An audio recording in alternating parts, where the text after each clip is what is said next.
ကဲကြအနေထောက်တစ်ချိုးလိုက်ဒီမှာဝတ်တနီချက်ရှယ်ပဲနူးဤလေးနဲ့စီရောနည်းနည်းများတာပေါ့နော်ဝတ်တနီချက်ဆိုတော့ဒီလိုကတော့မပြီးဘူးပေါ့နော်ကဲဒါတော့ဒီညရဲ့နောင်နေစားတွေဖြစ်ပေါ့နော်ရှယ်ပဲပြောမယ်ဒီချာလေးလူအရာဟင်းကြီးကြာဒီညတော့ဆွဲပြီးသုံးလေးပွဲပေါ့ကဲဒီချက်စားနော်အဲ့လိုချက်စားကြီး share ပဲကဲပူတာနစ်ကိုကဒီကောင်ကိုဝှရှူကြလေးချက်မှာပေါ့နော်တုံးတက်တာအစီရောအသားပေါ့နော်ဒီကောင်ကိုနုံနုံပပလေး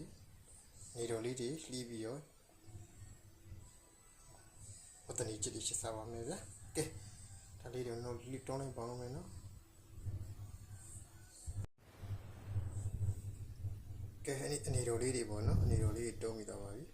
ဒီကောင်လေးကဒီကြောမိုးကနေပြီးဝယ်တာပေါ့နော်ဈေးလည်းအရင်မကြည့်ဘူး900ကျော်ပဲကြာဒါလေးတွေကိုကဲရေလေးပါလေးစင်းမယ်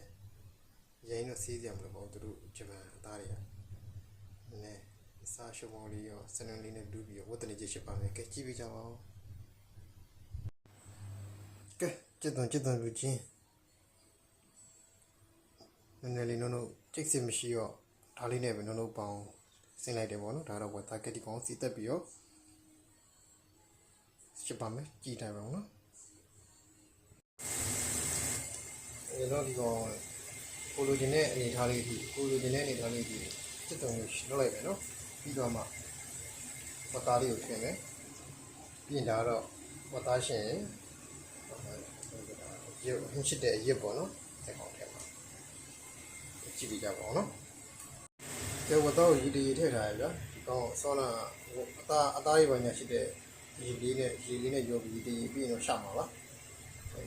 တော့တယ်နော်ခေါင်းလေးထည့်ထားပါဦးကဲဝတ်သားထည့်ပြီပေါ့နော်ခေါင်းရမွေးမယ်တော့အဲ့လိုရှာရတော့မှမွေးမယ်နော်ဒီလိုပါ